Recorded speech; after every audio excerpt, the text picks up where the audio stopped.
Ako po si Marvin Corrali Borboran, 24 years old, from Kapaloga, Camarines Norte. Naghahabi po ako.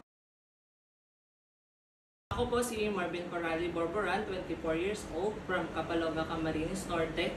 Naghahabi po ako ng mga handicrafts na gawa sa rattan o kuway. Ang kalalakihan ay may mga mahalagang papel sa sining at industriya sa paghahabi, lalo na sa pagpoproseso ng mga hilaw na materyales, paggawa ng balangkas at disenyo, especially sa pamamahala ng negosyo. Yung namamahala sa pag-aani, pagpapatuyo at pagpapalambot ng hibla tulad ng rattan at abaka upang maging angkop sa paghahabi. Sa paggawa naman po ng mga muebles at handicraft, ako rin ang gumagawa ng balangkas o sumusuporta sa mga hinahabing produkto.